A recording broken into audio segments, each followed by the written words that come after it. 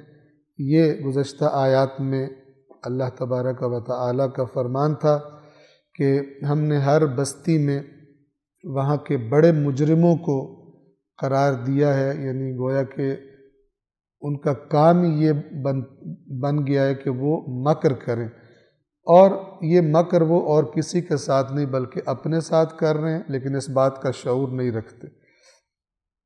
اور پھر جو طرح طرح کے بہانے کیا کرتے تھے ایمان نہ لانے کے، ان میں سے ایک بہانہ آیت نمبر 124 میں تھا، اور جب کوئی آیت ان کے پاس آتی ہے تو کہتے ہیں ہم اس وقت تک ہرگز نہیں مانیں گے جب تک ہمیں بھی وہ چیز نہ دی جائے جو اللہ کے رسولوں کو دی گئی۔ کہتے تھے مالداروں کو ہونا چاہیے فلان اپنے معیارات کے مطابق، تو اللہ تعالیٰ نے فرمایا اللہ بہتر جانتا ہے کہ اپنی رسالت کو کہاں رکھے، اور جن لوگوں نے جرم کا ارتکاب کیا ہے انہیں ان کی مکاریوں کی پاداش میں اللہ کے ہاں عن قریب ذلت اور شدید عذاب کا سامنا کرنا ہوگا۔ یعنی یہ جو تکبر تھا آیات الہی کے مقابلے میں، تو اس تکبر یعنی جس نے تکبر کرنا ہے اللہ نے اس تکبر سے جو مناسب عذاب ہے، سزا ہے، وہ دینی ہے۔ یعنی اس کو لوگوں کے سامنے روز محشر ذلیل و رسوا کرے گا، اسے چھوٹا کرے گا، پست کرے گا۔ بعض روایات میں آتا ہے کہ جو لوگ تکبر کے مرض کا شکار تھے دنیا میں، اللہ تبارک و تعالی انہیں روز قیامت چیونٹیوں کی شکل میں کر دے گا، اور اہل محشر جو ہیں وہ اپنا اپنا حساب کتاب کرا کے ان کے اوپر سے گزریں گے۔ یعنی ان کو جو اکڑنے کا اور دوسروں سے اونچا بڑا بننے کا شوق تھا، دوسروں کو گھٹیا سمجھتے تھے، تو اہل محشر ان کو روندتے ہوئے گزریں گے، اور سب سے آخر میں پھر اس صفت والوں کا حساب کتاب لیا جائے گا۔ ان کے تکبر کی ایک سزا ان کو وہی دی جائے گی کہ اہل محشر کے سامنے ان کا تکبر گویا ان کے قدموں تلے روندا جائے گا۔ آیت نمبر 125 توجہ فرمائیے، یہ ایک ان آیات میں سے ایک آیت ہے کہ جن کے ذریعے انسان اپنے آپ کو ٹیسٹ کر سکتا ہے، اپنا امتحان کر سکتا ہے کہ اس کی کیفیت کیا ہے۔ یہ آیت بتا رہی ہے کہ اللہ جب کسی کی ہدایت کا ارادہ کر لیتا ہے تو اس بندے کے احساسات کیسے ہوتے ہیں دین کی باتوں کے بارے میں، دین کی محفل کے بارے میں، اور جب اللہ کسی کی گمراہی کا ارادہ کر لیتا ہے تو دین کی باتوں کے بارے میں اس کے احساسات، اس کی فیلنگز کیا ہوتی ہیں۔ اب یہ جو فرمایا اللہ کسی کی ہدایت کا ارادہ کر لیتا ہے یا اللہ کسی کی گمراہی کا ارادہ کر لیتا ہے، تو یہ جیسے پہلے بھی بارہا بیان ہو چکا، اللہ تبارک و تعالی کے ہدایت اور گمراہی کے اٹل قوانین مراد ہیں کہ بندے کو بھی رغبت کرنی ہے، اور تب اللہ کی طرف سے اس کو توفیق ملے گی اور اس کو اچھی طرف آنے کے لیے گویا اللہ اس کو اذن دے دے گا۔ بہت ساری آیات ہیں قرآن میں کہ کسی نفس کے اختیار میں نہیں ہے کہ وہ ایمان لے آئے سوائے اللہ کے اذن کے۔ پھر اس کو کھول بھی دیا کہ اللہ کے اذن سے کیا مراد ہے۔ فرمایا وَيَجْعَلُ الرِّجْسَ عَلَى الَّذِينَ لَا يَعْقِلُونَ، یہ جو رجس ہے یعنی ایمان کی طرف نہ آنے دینا، ایمان لانے کی اجازت، اذن نہ ملنا اللہ کی طرف سے، یہ رجس، یہ نجاست کن کے اوپر ڈالتا ہے؟ جو عقل استعمال نہیں کرتا۔ وَيَجْعَلُ الرِّجْسَ، اور اللہ رجس قرار دے دیتا ہے کن کے لیے؟ کن پر؟ عَلَى الَّذِينَ لَا يَعْقِلُونَ، جو عقل استعمال نہیں کرتے، یعنی انہی کے لیے ہدایت اللہ نے رکھی ہے جو عاقلانہ مزاج سے ہدایت کی طرف آتے۔ دوسروں کو گویا کہ اذن ہی نہیں ملتا کہ اس وادی میں قدم رکھ سکے۔ بس آپ دیکھیں کہ عاقلانہ رویے اور مزاج کی دین میں کتنی اہمیت ہے، اور بھیڑ بکریوں کی طرح جہاں دیکھا دوسری بھیڑیں ساری جا رہی ہیں، ہم نے بھی وہیں جانا ہے، ان کی طرح آوازیں نکالتے ہوئے اور تو یہ قابل کوئی ایسی چیز نہیں ہے جس کی ویلیو ہو اللہ کے ہاں. ایسے لوگ ہزاروں لاکھوں کروڑوں بھی ہو جائیں ان کا فائدہ نہیں ہوتا. بھیڑیں ہوتی ہیں، کوئی بھی انہیں کسی وقت بھی ہانک کر کہیں لے جا سکتا ہے. سورۃ الانعام آیت نمبر 125. فَمَن يُرِدِ اللَّهُ أَن يَهْدِيَهُ، بس جسے اللہ ہدایت بخشنا چاہتا ہے. یرید اللہ وہی ارادہ ہے، یریدو کی شکل ہے یہ. بس جس کے بارے میں اللہ ارادہ کر لیتا ہے کہ اسے ہدایت کرے، یشرح صدرہ للاسلام، اس کا سینہ اسلام کے لیے کشادہ کر دیتا ہے. شرح صدر کیا مطلب ہے؟ سینہ اسلام کے لیے کھول دیتا ہے. دین کی بات میں اسے لذت محسوس ہونا شروع ہو جاتی ہے، اسے سکون ملتا ہے، اسے مزہ آتا ہے، بور نہیں ہوتا، بوجھ فیل نہیں کرتا دین کی بات سے. ایک شوق اس کے اندر اپنے اندر احساس کرتا ہے اور لپکتا ہے اپنی دینی معلومات کی پیاس کو بجھانے کے لیے. لذت لیتا ہے، سینہ کھول دیتا ہے اللہ اس کو. بس ہم اپنے آپ کو چیک کر سکتے ہیں. اگر دینی چیزوں میں ہمیں رغبت کا احساس ہوتا ہے اور ہمارا دل کرتا ہے ہمیں دینی معلومات اور ملیں، اور دینی محفل میں ہمیں سکون آتا ہے، ذکر اللہ میں ہمیں سکون آتا ہے، ٹھیک ہے، تو آیات قرآن میں فرامین اہل بیت سن کر اگر ہمیں سکون آتا ہے، نہ کہ ہماری جان نکلنا شروع ہو جاتی ہے، اتنا مشکل دین آ گیا، ایسے ہی ٹھیک ہے، تو وہ اگلا دوسرے کی حالت اللہ تعالیٰ بیان کرے گا. تو اگر یہ کیفیت ہے تو گویا کہ خداوند عالم نے توفیق دے دی، اذن دے دیا اس وادی کے اندر آنے کو. وَمَن يُرِدْ أَن يُضِلَّهُ، اور جس کے بارے میں ارادہ کرے کہ اسے گمراہ کر دے. یہ اللہ کسی کو نہیں چاہتا گمراہ کرنا، لیکن اگر تم نے یہ برا انتخاب کیا، اس کا رزلٹ گمراہی ہے، پھر ادھر ہی چلو گے، پھر تمہارا ادھر ہی جانے کا اذن ہو جائے گا کہ تم نے ادھر جانا. یہ مراد ہے. جب اللہ کسی کو گمراہ کرنے کا ارادہ کرتا ہے، اس کی کیفیت کیا ہو جاتی ہے؟ یجعل صدرہ ضیقا حرجا، تو اس کے سینے کو تنگ کر دیتا ہے، ٹھیک ہے، اس کے اندر اسے گویا کہ اندر جگہ ہی نہیں ہے دین کے لیے. حرجن مشکل میں پڑ جاتا ہے. حرج کا معنی آپ سمجھتے ہیں، سینہ تنگ کر دیتا ہے اس کا، اور اس سینے کو حرج والا سینہ کر دیتا ہے. یعنی دین کی بات سے اسے نہ صرف یہ کہ لذت نہیں آتی بلکہ تکلیف ہوتی ہے، اذیت کی حالت میں آ جاتا ہے. اور کیا کیفیت ہوتی ہے؟ كَأَنَّمَا يَصَّعَّدُ فِي السَّمَاءِ، گویا کہ وہ آسمان کی طرف چڑھ رہا ہو. جیسے مثال کے طور پہ انسان ایک سخت چڑھائی چڑھ رہا اوپر کی طرف، تھک جاتا ہے، نہیں دل کرتا اس کا اتنا اوپر کیسے جاؤں گا. یعنی یہاں بلندی سے چڑھنے سے مراد اس کی مشکل اور اس میں بہت زیادہ طاقت کا لگنا، بہت زیادہ مشکل محسوس ہونا، یہ اس کی کیفیت ہو جاتی ہے.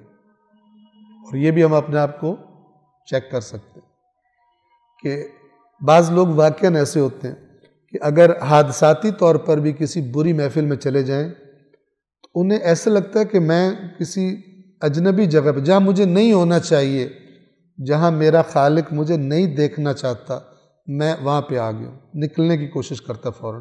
اگر کوئی یار دوست رشتہ دار ہیں بھی تو ان سے کہتا بھائی مجھے ایکسکیوز کر دو پلیز، میں نکل جاتا وہاں سے. لیکن کچھ ہوتے ہیں انہیں دوسرے ملک میں بھی پتہ چلے تو اڑ کے آ جاتے ہیں خرابی والی محفل میں. یار دوست اکٹھے ہو رہے ہیں، پھر ایسا موقع کب ملے گا، ٹھیک ہے، فوراً پہنچ جاتے ہیں خرابی والی محفل میں. اور اسی طرح اگر ان خراب لوگوں کو اگر دین کی کسی محفل کی دعوت دی جائے تو وہ موت پڑ جاتی ہے. اور وہ بھی قرآن نے ایک اور جگہ بتایا ہوا ہے کہ جہاں بھی ہدایت کا راستہ دیکھتے ہیں اسے نہیں اپناتے، جہاں گمراہی کا راستہ دیکھتے ہیں اس سے چپک جاتے ہیں، اس کو اپنا لیتے ہیں. یہ کیفیت ہو گئی ہوتی ہے. اسی کو یہ بیان کیا جا رہا ہے کہ اللہ جسے ہدایت بخشنے کا ارادہ کرتا ہے اس کا سینہ اسلام کے لیے کشادہ کر دیتا ہے، اور جسے گمراہ کرنے کا ارادہ کر لیتا ہے اس کے سینے کو ایسا تنگ گھٹا ہوا کر دیتا ہے گویا وہ آسمان کی طرف چڑھ رہا ہو.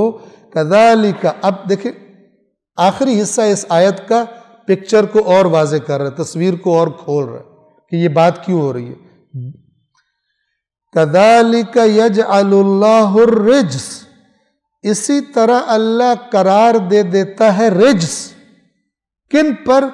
علی الذین لا یؤمنون، کہ جو ایمان لانے والے نہیں ہیں، ایمان نہیں لاتے یعنی مائل نہیں ہیں، مائل ان کا دل ہی نہیں ہے، عاقلانہ روش نہیں ہے، ہٹ دھرمی والی روش ہے، یا اپنی بری عادتیں بہت پسند ہیں جنہیں چھوڑنا نہیں چاہتے دین کی وجہ سے، تو پھر ان کے لیے اللہ رجس قرار دے دیتا. اگر آپ ان آیات کو جو کہ قرآن مجید میں 20 ہیں جو ہدایت اور گمراہی کو سمجھاتی ہیں، اگر آپ ان سب کو اکٹھا کر کے دیکھیں تو آپ کو بالکل واضح پتہ چل جائے گا کہ پروسیس کیا ہے ہدایت کی توفیق ملنے کا اور گمراہی کی طرف چلے جانے کا. اور جو مزاج اللہ نے بتائے ہیں وہ مزاج انسان اپنے آپ پہ تطبیق کرتا ہے. سب سے پہلے اپنے آپ پر، چاہے یہودیوں کا ذکر ہو رہا ہو، چاہے مسیحیوں کا ذکر ہو رہا ہو، چاہے مشرکوں کا ذکر ہو رہا ہو، بندہ سب سے پہلے اپنا آئینہ بناتا ہے. اس قسم کی بیماری میرے اندر تو نہیں ہوتی ہے. انسان اپنے آپ کو چیک کرتا ہے. ایمان نہ لانے والوں پر اللہ اس طرح ناپاکی کو مسلط کر دیتا ہے. 126 وَهَذَا صِرَاطُ رَبِّكَ مُسْتَقِيمًا، اور یہ آپ کے رب کا راستہ ہے، سیدھا راستہ ہے، بالکل سیدھا جس میں کوئی ٹیڑھا پن نہیں. قَدْ فَصَّلْنَا الْآيَاتِ لِقَوْمٍ يَذَّكَّرُونَ، بے شک ہم نے نصیحت لینے والوں کے لیے آیات کو واضح کر دیا ہے. اب یہ آیات کا واضح ہونا، ہو سکتا ہے بندہ سرسری پڑھے تو کیا مطلب ہے، اللہ گمراہی کا ارادہ کر لے پھر ہمارا کیا اختیار ہے، اللہ ہدایت کر دے پھر ہمارا کیا اختیار ہے. لیکن تھوڑا سا جب غور کرتا ہے دیکھتا ہے بہت ہی زبردست بات اس میں بیان کر دی کہ یہ اللہ کی چاہت، اس کی مشیت سے کیا مراد. 127 لَهُمْ دَارُ السَّلَامِ عِنْدَ رَبِّهِمْ، ان کے پروردگار کے پاس ان کے لیے سلامتی کا گھر ہے. وَهُوَ وَلِيُّهُمْ بِمَا كَانُوا يَعْمَلُونَ، اور ان کے اعمال کے سبب، یعنی جو عمل وہ کیا کرتے تھے ان اعمال کے سبب وہی ان کا ولی ہے، یعنی وہی ان کا کارساز ہے. ان کے اعمال کو ضائع نہیں ہونے دے گا، ان کے اجر کو ضائع نہیں ہونے دے گا، اور ان کے نیک کاموں کی وجہ سے اللہ تعالیٰ گویا ان کا سرپرست ہے. اچھے لوگ، خدا کے بندے اگر کہیں پھسلنے بھی لگے تو اللہ تھام لیتا ان کو، اگر دور جانے لگے کوئی جھٹکا دے دیتا ہے، کوئی بیماری، کوئی نقصان جس کی وجہ سے دوبارہ اس کا جو دنیا کا نشہ چڑھا تھا ٹوٹ جائے اور واپس خدا کی بارگاہ میں آ جائے. ان کا سرپرست اللہ ولی الذین آمنوا یخرجہم من الظلمات الی النور. آیت نمبر 128. اب یہ 128 نمبر آیت یہ بتا رہی ہے کہ اس دنیا کی زندگی میں بعض انسانوں کا بعض شیاطین کے ساتھ، کیونکہ جو شیاطین ہیں وہ بھی جن ہیں، اولاد ابلیس یا جنود ابلیس، جنود یعنی لشکر، ابلیس کی جو فوجیں ہیں وہ جن میں سے ہیں. تو روز قیامت اللہ ان کو اکٹھا کرے گا جنہوں نے آپس میں دنیا میں رابطے تھے اور ایک دوسرے کے ساتھ مل کر سازشیں تیار کرتے تھے دنیا میں گمراہی پھیلانے کی. وَيَوْمَ يَحْشُرُهُمْ جَمِيعًا، اور جس دن اللہ سب کو جمع کرے گا، یا معشر الجن، اور کہے گا اے گروہ جنات، قد استکثرتم من الانس، تم نے انسانوں کی گمراہی میں بہت بڑا حصہ لیا، یعنی تم زیادہ تمہارا کردار ہے انسانوں کو گمراہ کرنے میں. وَقَالَ أَوْلِيَاؤُهُمْ مِنَ الْإِنسِ، اور انسانوں میں سے ان جنات کے اولیاء یعنی ان شیاطین کے اولیاء، ان کے پکے دوست یار کہ جو ہر کام میں مشورہ، اگر اللہ کا مشورہ کوئی ہوتا تھا چھوڑ دیتے تھے، حلال کا حرام کا مشورہ شیطان سے لے لیا۔ یعنی شیطان سرپرستی کیا ہوتی ہے؟ انسان کا سرپرست وہ ہے کہ جس کے پاس جا کے کہے کہ یار اس مسئلے میں کیا کروں، اس کی پالیسی پہ عمل کرے، وہ اصل میں اس کا ولی اور سرپرست ہوتا ہے۔ تو انسانوں میں سے ان شیاطین کے اولیاء یہ اللہ کی بارگاہ میں عرض کریں گے ربنا استمتع بعضنا ببعض، اپنے خلاف اقرار۔ اور یہ کس لیے ہوتا ہے کہ میں شاید وعدہ معاف گواہ بن کے بچ جاؤں، اس دن نیک ہو جائیں گے، فوراً کہیں گے کہ چلو شاید اپنے خلاف گواہی دینے سے کوئی بچت ہو جائے۔ ہمارے پروردگار ہم نے ایک دوسرے سے بہت استفادہ کیا، یعنی بہت ہم نے دوسروں کو چکر دینے کے لیے ایک دوسرے کے مشورے لیتے تھے، چالیں چلتے تھے، مکر کرتے تھے، بہت استفادہ کیا۔ وَبَلَغْنَا أَجَلَنَا الَّذِي أَجَّلْتَ لَنَا، اور اب ہم اس اجل کو، اجل کہتے ہیں وقت معین کو، اب ہم اس وقت کو پہنچ گئے ہیں جو وقت تو نے ہمارے لیے مقرر کر رکھا تھا۔ یہ اقرار کریں گے شاید اسی امید میں کہ اللہ تعالیٰ کہ اچھا اقرار کر لیا تو چلو کوئی کنسیشن دے دیتے ہیں۔ جواب کیا آئے گا؟ قال النار مثواکم خالدین فیہا، اللہ تبارک و تعالی فرمائے گا اب آگ ہی تمہارا ٹھکانہ ہے، ہمیشہ اس میں رہو گے، الا ما شاء اللہ، مگر یہ کہ اللہ کی مشیت کچھ چاہے۔ یہ ہر جگہ پر یعنی خدا کی مشیت کچھ بھی کر سکتی۔ ان ربک حکیم علیم، بے شک تیرا رب حکمتوں والا، علم والا ہے، یعنی وہ جو بھی کرے گا اس کا کام حکمت پر مبنی ہوگا۔ تو اگر تمہیں نہ بھی سمجھ آئے مثلا دنیا میں خدا کا کوئی فیصلہ، تو اسے بڑا حکیم اور علیم سمجھ کر قبول کر لو۔ یہ بالکل ایسا ہی ہے، دیکھیں توجہ کیجیے، جیسے انسان کو اگر پورا یقین ہو کہ اس شہر میں اس سے اچھا ڈاکٹر کوئی نہیں ہے، تو پھر وہ جو کہتا ہے مان لیتا ہے اگرچہ اس کو تکلیف ہو اس میں، ٹھیک ہے نا۔ ابھی کچھ دن پہلے ایک صاحب ڈاکٹر کے پاس گئے تو اس نے کہا کہ تمہارا آپریشن کرنا ہے تو 4 لاکھ روپیہ لگے گا۔ اب وہ باہر آیا تو اپنے دوستوں سے کہہ رہا تھا مر گیا، 4 لاکھ کا پتہ نہیں اس نے ایسے ہی مانگ لیا یہ آپریشن کرنا، لیکن 4 لاکھ دیا اس نے کیونکہ اسے ہے کہ ہے تو ڈاکٹر اسی کے سپورٹ کرنا۔ تو ڈاکٹر کے بارے میں تو پھر بندہ شک کر سکتا ہے، 2 نمبری 1 لاکھ کا کام 4 لاکھ میں کر رہا ہو، مجبوری میں کرتا ہے۔ لیکن اللہ کے بارے میں تو انسان یہ بدگمانی بھی نہیں کر سکتا کہ پتہ چل جائے خدا یہ کہہ رہا ہے تو پھر یہ انسان بدگمانی نہیں کر سکتا کہ اللہ غلط کہہ رہا ہے، یا اللہ خدا نہ خواستہ کوئی دھوکہ نعوذ باللہ دے رہا ہے، یا اللہ کو کوئی لالچ ہے، یا اللہ کو کوئی خوف ہے، کچھ بھی نہیں ایسا۔ تو پھر اللہ کا حکم جب پتہ چل جائے کہ یہ ہے تو اس کے ماننے میں، اور یہی جو اللہ کے اولیاء ہوتے ہیں، جو حقیقی مومن ہوتے ہیں، وہ جان سے بھی گزر جاتے ہیں لیکن ان کو کوئی تردد اس معاملے میں نہیں ہوتا، اگرچہ یہ لوگ قلیل ہوتے ہیں۔ ایک صلوات پڑھیے محمد و آل محمد۔ یہ جو اللہ تعالیٰ بار بار کہتا ہے کہ تیرا رب حکیم اور علیم ہے، یعنی یہ دلیل دے رہا ہے کہ میری بات تم مان لو، میں تم سے زیادہ دانا بھی ہوں اور تم سے زیادہ سمجھدار بھی ہوں، اور اگر تم مومن ہوئے تو پھر تم ایسا ضرور کرو۔ 129 وَكَذَلِكَ نُوَلِّي بَعْضَ الظَّالِمِينَ بَعْضًا بِمَا كَانُوا يَكْسِبُونَ، اور اس طرح ہم ظالموں کو ان کے کرتوتوں کی وجہ سے، یعنی ان کے برے اعمال کی وجہ سے جو وہ کر رہے ہیں، ایک دوسرے پر مسلط کر دیتے ہیں۔ یعنی شیطانوں پر مسلط ہوتے ہیں۔ ایک چھوٹا کرپٹ ہے، وہ ایک بڑے کرپٹ کے نیچے ہوتا ہے، وہ پھر اس سے بڑے کرپٹ کے نیچے ہوتا ہے، ٹھیک ہے۔ جیسے آپ نے دیکھا ہوگا کہ ایک ہی سسٹم میں سب کا حصہ ہوتا ہے، جو کھا رہے ہوتے ہیں ایک محکمے میں بیٹھ کر، سب نے حصے بنائے ہوتے ہیں، اوپر تک پہنچ جاتا ہے، پرسنٹیج ہوتی ہے۔ تو پھر وہ سارے ہمارے ایک پنجابی زبان میں لفظ بولتے ہیں، ایک دوسرے کے کانے ہوتے ہیں، کانے، ٹھیک ہے، کیونکہ ایک دوسرے کے عیب ان کے پاس ہوتے ہیں، کہیں نکل بھی نہیں سکتے، اس سسٹم سے جدا ہونا ان کے لیے آسان نہیں ہوتا، کیونکہ دوسرے کہتے ہیں بچہ تو نکل تو صحیح، ایسا تیرے ساتھ کریں گے تیرے سارے کرتوت کھول کے بتا دیں گے باقیوں کو اور تو مارا جائے گا، تو وہ اپنی بدعمالیوں کی وجہ سے اور پھنسا رہتا ہے اس میں، پھر جرأت نہیں ہوتی کہ میں اس سے باہر نکل سکوں۔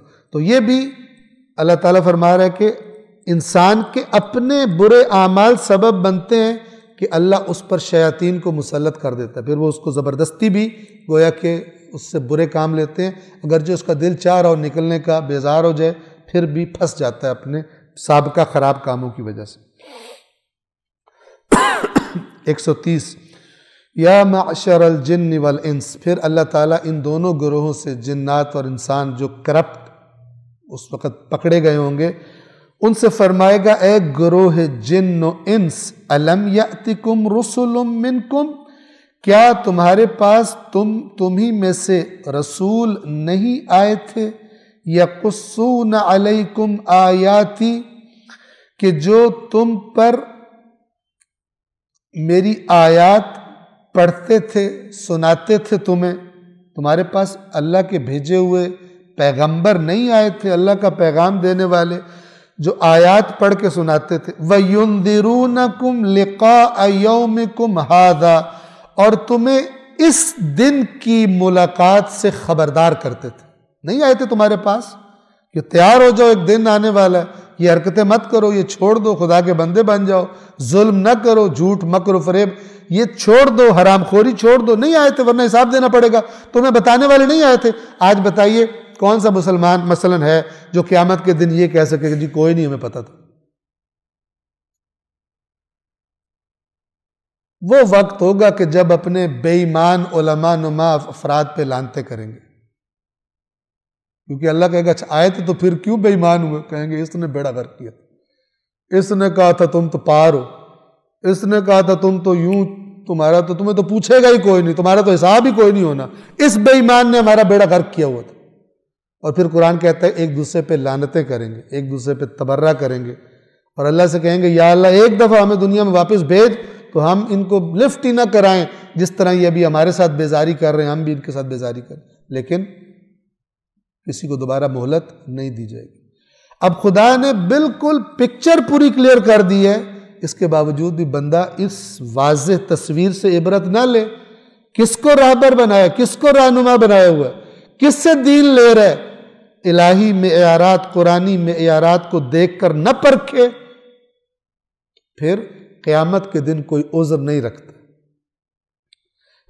اور اللہ یہ بتا رہا ہے کہ کیا ہوگا، یہ ان سے سوال ہوگا کیا تمہارے پاس خود تم میں سے رسول نہیں آئے تھے جو میری آیات تمہیں سناتے تھے اور آج کے دن کی ملاقات کے بارے میں تمہیں خبردار کرتے تھے؟ قالوا شہدنا علی انفسنا، وہ کہیں گے ہم نے اپنے نفسوں پر گواہی دے دی، اپنے خلاف گواہی دے رہے ہیں۔ لاسٹ بچنے کا طریقہ، جرم ثابت ہو گیا، کچھ بھی قابل قبول نہیں ہے، تو مجرم کے پاس ایک امید ہوتی ہے کہ اپنے خلاف اقرار کر کے کہے کہ مجھے معاف کر دو۔ قالوا شہدنا علی انفسنا، وہ کہیں گے ہم اپنے خلاف گواہی دیتے ہیں۔ وغرتہم الحیات الدنیا، اور دنیاوی زندگی نے انہیں دھوکہ دے دیا تھا، یعنی اسی دنیا میں مست ہو کر وہ بھول جاتے تھے۔ وشہدوا علی انفسہم انہم کانوا کافرین، اور انہوں نے آج اپنے خلاف گواہی دے دی کہ یہ لوگ کافر تھے۔ کفر یعنی ہم بار بار کہتے ہیں جان بوجھ کر حق کا انکار کرنا، چاہے زبان سے چاہے اپنے عمل سے، نہیں کرتا۔ فرق یہ ہے کہ جو زبان سے انکار کر دے اس پر کفر کا یہاں فتویٰ لگ جاتا ہے، لیکن جو عمل سے انکار کرتا ہے ہو سکتا ہے وہ سب سے بڑا منافق ہو لیکن رسول اللہ کے آس پاس پھرتا ہو، جیسے عبداللہ ابن ابی تھا، کفر کا فتویٰ نہیں لگا کہ کافر ہو گیا، مسلمان بنا پھرتا تھا، لیکن اللہ کے ہاں ان اللہ جامع المنافقین والکافرین فی جہنم جمیعا، اللہ کافروں اور منافقوں کو جہنم میں جمع کر دے۔ صلوات پڑھیں محمد و آل محمد۔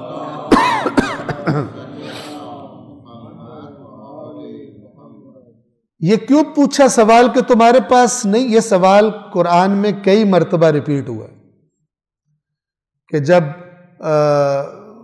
مثلا سورہ ملک میں کلما القی فیہا فوج سألہم خزنتہا الم یأتکم نذیر، جب بھی ایک مجرموں کے گروہ کو، کسی گروہ کو اٹھا کے جہنم میں پھینکا جائے گا تو جہنم کے داروغہ اس سے کہیں گے تمہارے پاس کوئی خبردار کرنے والا نہیں آیا تھا؟ قالوا بلا، کہیں گے کیوں نہیں آیا تھا؟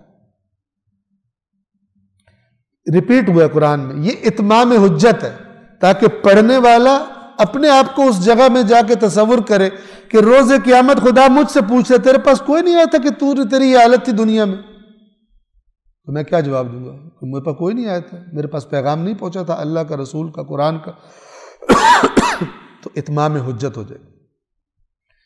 تو یہ سوال کر کے اگلی آیت نمبر 131 میں کہ ہم نے یہ سوال کیوں کر رہے ہیں ان سے، ان کو کھڑا کر کے یہ سوال کیوں کر رہے ہیں؟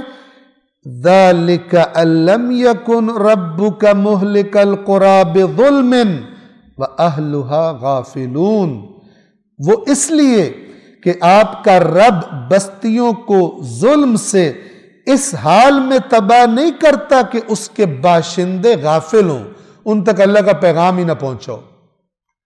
جب کوئی ظلم کرتا ہے تو خداوند عالم پہلے اپنا پیغام اس کو پہنچاتا ہے کہ یہ کام نہ کرو۔ اسے کہتے ہیں اتمام حجت۔ اللہ کا کوئی نمائندہ بات کو کھول کر واضح کر کے اپنی اس قوم کو جس کی طرف اسے بھیجا گیا ہوتا ہے اسے بیان کرتا ہے کہ یہ اللہ کا پیغام ہے، تاکہ کوئی بعد میں یہ نہ کہ ہمیں تو پتہ ہی کوئی نہیں تھا۔ تو یہ اللہ اپنی اس سنت کی طرف اشارہ فرما رہا ہے، جیسے ایک دوسری جگہ فرمایا وَمَا كُنَّا مُعَذِّبِينَ حَتَّى نَبْعَثَ رَسُولًا، ہم اس وقت تک عذاب کرنے والے نہیں ہیں جب تک رسول کو نہ بھیج دیں، تو جا کے بتا دے اس کام سے باز آؤ جو اس کا نتیجہ۔ تو یہ اس لیے کہ آپ کا رب بستیوں کو ان کے ظلم کی وجہ سے ہلاک کرنے والا نہیں ہے اس حال میں کہ وہ بستیوں والے غافل ہوں، ان کو خدا کا پیغام ہی نہ پتہ ہو۔ یہ سنت پروردگار ہے۔ 132 وَلِكُلٍّ دَرَجَاتٌ مِّمَّا عَمِلُوا، یہ بھی قرآن میں بار بار ریپیٹ ہوا ہے، اور ہر ایک کے درجات ہیں ان کے اعمال کی وجہ سے، جو جس نے عمل کیا ہے اس کے مطابق اس کو درجہ ملے گا۔ اور کوئی کہے کہ ہمارے اعمال محفوظ ہے سب، تو فرمایا وَمَا رَبُّكَ بِغَافِلٍ عَمَّا يَعْمَلُونَ، اور تیرا رب غافل نہیں ہے جو عمل یہ کر رہے ہیں، نہ اچھوں کے اچھے اعمال سے غافل ہے اور نہ بروں کے برے اعمال سے غافل ہے، نہ ان کی شدت سے غافل ہے، نہ ان کے اعمال کے گھناؤنے پن سے غافل ہے، سب جانتا ہے اور ہر ایک کو اس کے مطابق اس کا درجہ دے گا، چاہے وہ جنت میں ہو چاہے وہ جہنم میں ہو، جو اس نے دنیا میں کیا ہے۔ 133 وَرَبُّكَ الْغَنِيُّ ذُو الرَّحْمَةِ، اور آپ کا رب بے نیاز ہے، رحمت والا ہے، صاحب رحمت۔ یہ دو صفات اللہ کے سوا کسی ذات میں جمع نہیں ہو سکتی۔ پہلی صفت کیا ہے؟ بے نیازی۔ غنی کہتے ہیں بے نیاز کو، جس کو کسی کی ضرورت نہ ہو۔ عربی زبان میں مالدار کو کہا جاتا ہے غنی، لیکن وہ غنی ہوتا نہیں ہے، وہ کم پیسے والوں کی نسبت اس کو کہتے ہیں غنی ہے۔ اس کے بعد پیسے ہیں جو اپنی ضروریات پوری کر لیتے، لیکن اس کے ساتھ کوئی حادثہ پیش آ جائے، کوئی بیماری، اس کو ضرورت پڑتی۔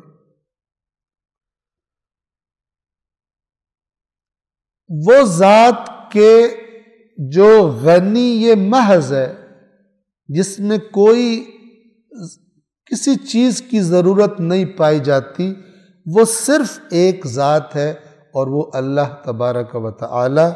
یا ایھا الناس، اے لوگو، انتم الفقراء الی اللہ، تم اللہ کے سامنے فقیر ہو، اللہ کے محتاج ہو، واللہ هو الغنی الحمید، اور اللہ وہی ہے جو بے نیاز اور لائق حمد ہے، اس کی حمد ہے جس کو کسی کی ضرورت ہی کوئی۔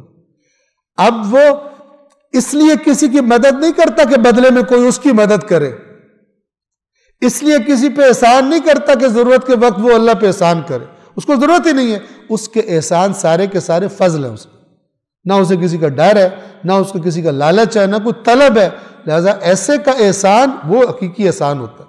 ورنہ اگر میں کسی پہ احسان کروں اس نیت سے کہوں کہ یار میں یہ تو کر رہا ہوں نا، لیکن کل کو اگر مجھے ضرورت پڑے تو پھر بھولنا نہیں آپ، اللہ ایسا نہیں، وہ بغیر کسی طلب، اس کی ذات میں طلب ہے ہی نہیں، یعنی احتیاج، محتاجی، اس کی ذات اس سے پاک ہے۔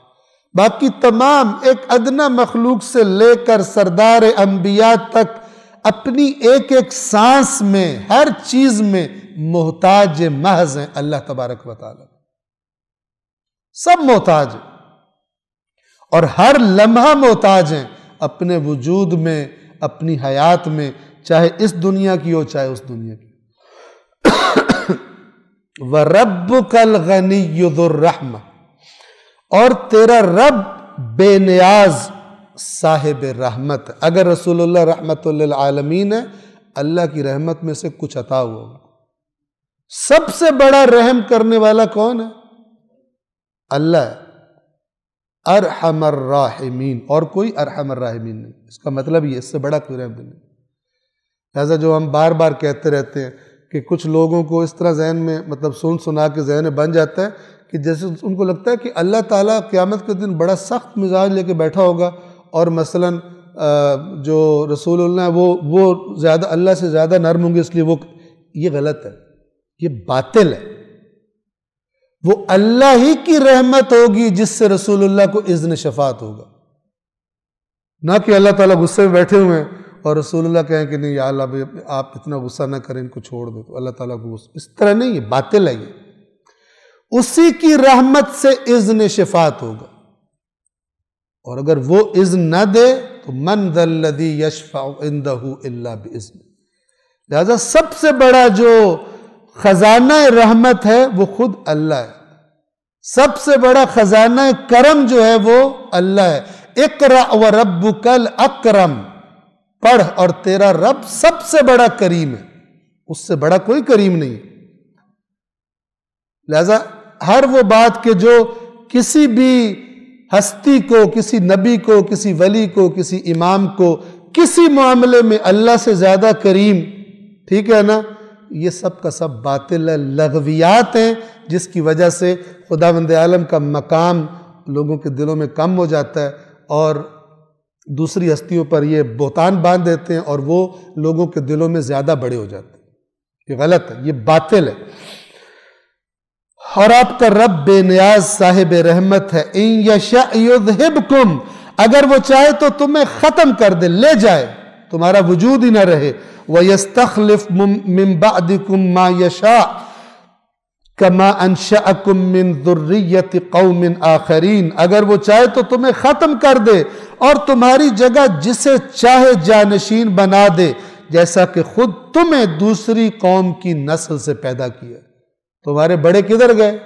اللہ لے گیا ان کو، اب تم ان کی جگہ جانشین، اور اپنی مہلت تک۔ لیکن بعض اوقات اپنے اعمال سے انسان اپنی مہلت جلدی تمام کروا لیتا ہے۔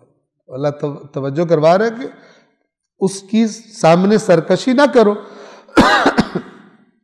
134 انما توعدون لآت، یقیناً جس چیز کا تم سے وعدہ کیا جاتا ہے وہ آ کر رہے گا، یعنی قیامت، یعنی جزا۔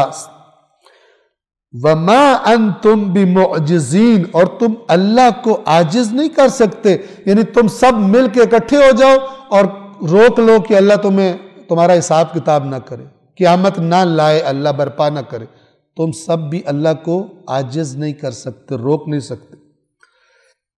قل 135 رسول اللہ سے فرمایا جا رہا ہے، قل یا قوم اعملوا علی مکانتکم انی عامل، اے رسول کہہ دیجئے، اے میری قوم، یعنی میں نے تمہیں پیغام پہنچا دیا، تم نے ماننا یا نہیں ماننا، تم اپنی جگہ پہ عمل کرو، میں بھی عمل کر رہا ہوں، مجھے جو میرے اللہ نے کہا میں وہ کر رہا ہوں، تم نے جو کرنا ہے تم بھی کرتے رہو۔ فسوف تعلمون، تو ان قریب تم جان لوگے، من تکون لہ عاقبۃ الدار انہ لا یفلح الظالمون، پس ان قریب تم جان لوگے کہ عاقبت کا گھر کس کے لیے ہے، یعنی عاقبت کا اچھا گھر، جیسے نا والعاقبۃ للمتقین، یا عاقبت یعنی انجام، مراد اچھا انجام متقین کے لیے۔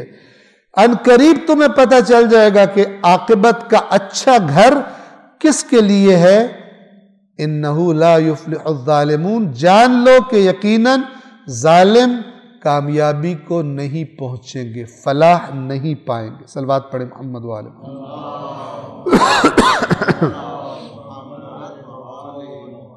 اب یہاں پر آیت نمبر 136 اور اس کے بعد آیات جو انشاءاللہ کل بھی جاری رہیں گی، ان کی بیس آپ سن لیجئے کہ مشکل بہت ساری خرابیوں کے ساتھ ایک یہ خرابی کیا تھی۔ آپ جانتے ہیں کہ حضرت ابراہیم اور حضرت اسماعیل سے یہ چلے تھے، اور انہی کا دین تھا شروع میں۔ حضرت ابراہیم نے حج یہاں پر اس کو دوبارہ زندہ کیا، چونکہ حج تو ویسے حضرت ابراہیم علیہ السلام سے بھی پہلے کا تھا۔ تو خالص توحید کی طرف دعوت دی۔ حضرت ابراہیم کے توحید کے بارے میں جہاد سے قرآن بھرا پڑا، اور اتنا کہ اللہ تعالیٰ نے فرمایا ابراہیم ایک بندے میں پوری امت تھا، یعنی پوری قوم سے اپنی جھگڑا کر دیا، لیکن مسئلہ توحید میں نہیں رکے۔ تو اب ان کے بعد ان لوگوں نے، مکے والوں نے آہستہ آہستہ اپنے پاس سے چیزیں گھڑنا شروع کی۔ ان کا کوئی بندہ گیا ظاہراً شام میں جہاں بت پرستی ہوتی تھی، تو وہاں سے آرڈر پر تیار کرا کے بت لے کر آیا، آرڈر پر خدا تیار کروا کے لایا، اور دیکھا دیکھی آہستہ آہستہ، یعنی لوگوں کو دیکھی ہوئی چیز کو چومنے چاٹنے کا زیادہ شوق ہوتا ہے، تو یہ بت پرستی مکے میں رائج ہو گئی۔ آہستہ آہستہ پہلے اللہ کے نام پر قربانی ہوتی تھی، اللہ کے نام پہ صرف جانور ذبح کیے جاتے تھے، تو ابھی آہستہ آہستہ ہر بت کا ایک اپنا آستانہ بن گیا، وہاں پر اس کا ایک اپنا وہ بت کا جو کیا کہتے ہیں سرپرست ہوتا ہے، یا بت اس کا سرپرست ہوتا ہے، کیا کہیں، بہرحال وہ جیسے بیٹھے ہوتے ہیں نا جو چندے جمع کرتے ہیں، تو وہ ہر بت کے پاس ایک وہ بن گیا۔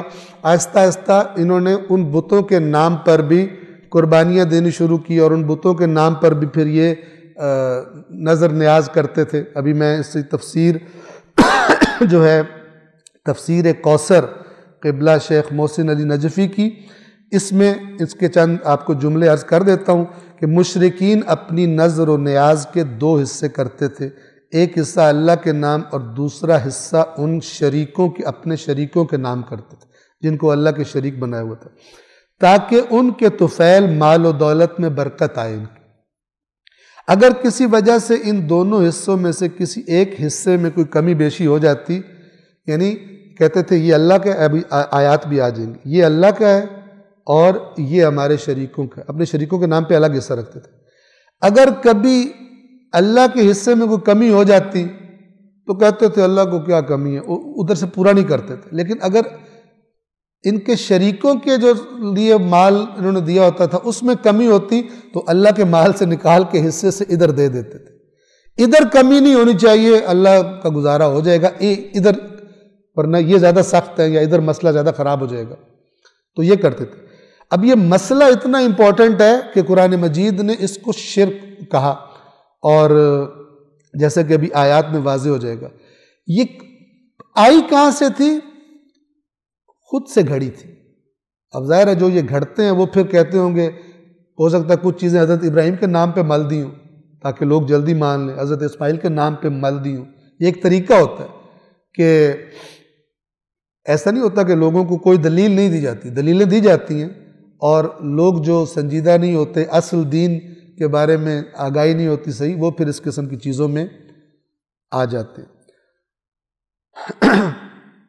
تو آپ توجہ فرمائیں، آیت نمبر 136، وَجَعَلُوا لِلَّهِ مِمَّا ذَرَأَ مِنَ الْحَرْثِ وَالْأَنْعَامِ نَصِيبًا، اور یہ لوگ اللہ کی پیدا کی ہوئی چیزوں میں سے، یعنی جن کو اللہ نے بنایا ہے، مثلا کھیتی اور چوپائے، انعام بھیڑ بھیڑ بکری اور اونٹ اور گائے بھینس یہ جو ہوتے ہیں انہیں انعام بولتے ہیں، ان میں سے اور وہ کھیتیاں جو اگتی ہیں، فصل جو اگتی ہے، پھل جو اگتے ہیں جو اللہ نے پیدا کیے اس میں سے اللہ کا ایک حصہ مقرر کرتے تھے، ایک حصہ اللہ کا ہے۔ فقالوا، اور کہتے کیا تھے؟ تو کہتے تھے ھذا للہ بزعمہم وھذا لشرکائنا، اور اپنے زعم میں یعنی اپنے سے گھڑ کے اپنے گمان باطل میں کہتے تھے یہ اللہ کے لیے ہے اور یہ ہمارے شریکوں کے لیے، یعنی جو اللہ کے شریک ہیں باقی بت جو ہوتے ہیں ان کے لیے۔ لیکن ظلم کیا کرتے تھے اس میں بھی؟ فما کان لشرکائہم فلا یصل الی اللہ، تو جو حصہ ان کے شریکوں کے لیے ہوتا وہ اللہ کو نہیں پہنچتا تھا، یعنی اگر ادھر کوئی کمی ہو جائے اللہ والے مال میں، کوئی ضائع ہو جائے، ادھر سے ادھر نہیں ڈالتے تھے، پورا نہیں کرتے تھے۔ وَمَا كَانَ لِلَّهِ فَهُوَ يَصِلُ إِلَىٰ شُرَكَائِهِمْ، اور جو اللہ کے لیے ہوتا تھا وہ ان کے شریکوں کو پہنچ جاتا تھا، یعنی اگر ادھر کمی ہوتی تھی تو اللہ کے حصے میں سے اٹھا کے، حصے بھی انہوں نے خود سے گھڑ کے بنائے ہوئے تھے، یہ اللہ کا ہے، یہ ہمارے شریکوں کا ہے۔ حضرت ابراہیم ایسے وہ تو سب اللہ کا کہہ کر گئے تھے۔ سَاءَ مَا يَحْكُمُونَ، یہ لوگ کتنے برے فیصلے کرتے ہیں، کتنے برے حکم لگاتے ہیں کہ یہ ایسا کر رہے ہیں۔ 137 ایک صلوات پڑھیں محمد و آل محمد۔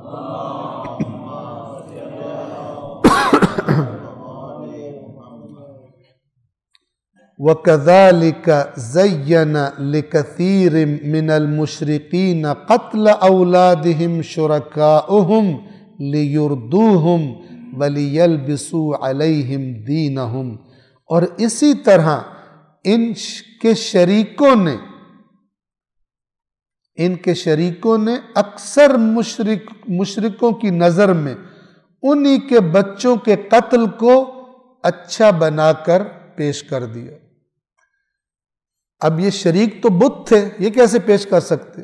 یعنی انہی بتوں کی عقیدت نے جو باتیں گھڑتے تھے وہ تو وہ جو بتوں کے ذریعے کما رہے ہوتے تھے، جو وہ کاہن ہوتے تھے اور بت خانے کے جو انچارج ہوتے تھے وہ اصل میں تو کماتے تھے۔ یہ رسمیں آتی کہاں سے ہیں؟ یہ نئی نئی چیزیں وہ بناتے ہیں جن کو پھر مالی فائدے ملنے ہوتے تو انہوں نے یہ چیزیں ڈال دی تھی، لیکن اللہ ان بتوں کی طرف نسبت دے رہا ہے کہ ان شریکوں نے ان میں سے بہت سارے مشرکوں کو خوبصورت کر کے دکھا دیا تھا ان کی اولاد کو قتل کرنا، حالانکہ اولاد کو قتل کرنا کی بدترین چیز ہے۔ اب جو تاریخ میں آیا ہے اور تفاسیر میں بیان کیا گیا، 3 قسم کے قتل اولاد رائج تھے۔ ایک تو یہ قتل کرتے تھے، اپنی اولاد کو قتل کر دیتے تھے کہ کہاں سے پالیں گے، ہم تو خود مشکل سے زندہ ہیں، ٹھیک ہے، مار دیتے تھے۔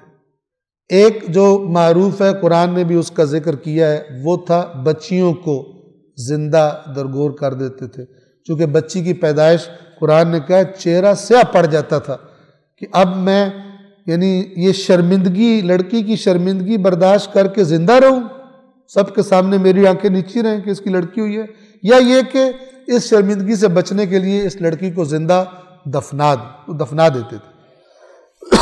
ایک یہ تھا، اور ایک تیسری شکل تھی جو گھڑی تو انہوں نے ہوگی جہاں سے بھی گھڑی تھی، وہ یہ کہ اپنے بچوں کو بتوں پر قربانی کرتے تھے، بعض منت مان لیتے تھے، نظر کر لیتے تھے اور جا کر بتوں پر قربان کر دیتے تھے۔ یہ 3 قسم کے قتل رائج تھے، اور اللہ تبارک و تعالیٰ فرما رہا ہے کہ یہ بڑی ایک ویلیو بن گئی تھی ان کے لیے کہ بھائی اس نے اپنا بچہ قربان کر دیا، ذبح کر دیا اپنے فلان بت پر، کیا بات ہے، کیا اس کی عقیدہ دیکھو، اس کا کتنا زبردست عقیدہ ہے، اس کا معرفت دیکھو، ٹھیک ہے، بچے سے بڑی کیا چیز، حالانکہ ظلم کیا ہوتا تھا در حقیقت۔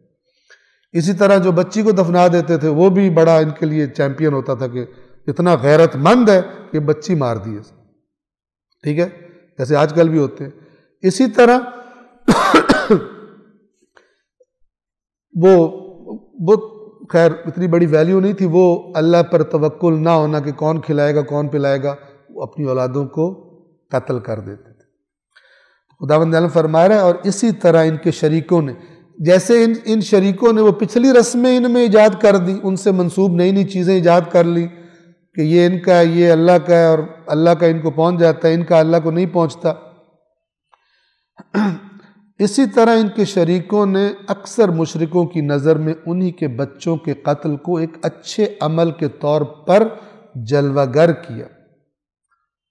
لِيُرْدُوهُمْ، نتیجہ کیا ہے اللہ بتا رہا ہے، تاکہ انہیں ہلاکت میں ڈال دیں۔ بچوں کو مارنا یہ ہلاکت ہے، اس کا نتیجہ ہلاکت ہے۔ ایک تو اپنی نسل کی ہلاکت ہے، دوسرا اللہ کے ہاں اس کا نتیجہ ہلاکت ہے۔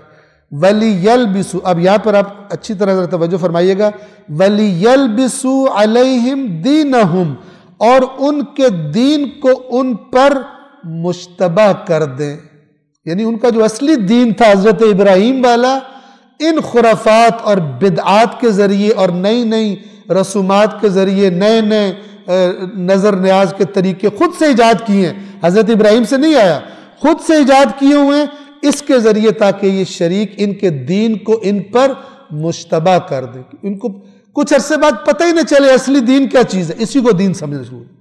اصلی دین غائب، اور جو خود سے گھڑی ہوئی رسومات اور عادتیں ہیں وہ سارا ایسے چھا جائیں کہ جیسے دین ہی سارا کا سارا یہ۔ وَلَوْ شَاءَ اللَّهُ مَا فَعَلُوهُ، اور اگر اللہ کی مشیت ہوتی تو یہ ایسا نہ کرتے، لیکن یہ اللہ کی مشیت ہے کہ اختیار دیا جائے، کون عقل سے شعور سے دین کو قبول کرتا ہے اور خرافات کو رد کرتا ہے، اور کون بھیڑ بکری کو، جدھر باقی بھیڑیں چل پڑی ہیں میں نے بھی ادھر ہی جانا ہے کہ میں اکیلی نہ رہ جاؤں پیچھے۔ حق کے معاملے میں بھیڑ نہیں بننا ہوتا۔ اگر اللہ چاہتا تو یہ ایسا نہ کرتے، فَذَرْهُمْ، تو اے رسول آپ انہیں چھوڑ دیں، وَمَا يَفْتَرُونَ، ان چیزوں کے ساتھ جو یہ گھڑ رہے ہیں، اللہ کے نام پر نئی نئی باتیں گھڑ رہے ہیں۔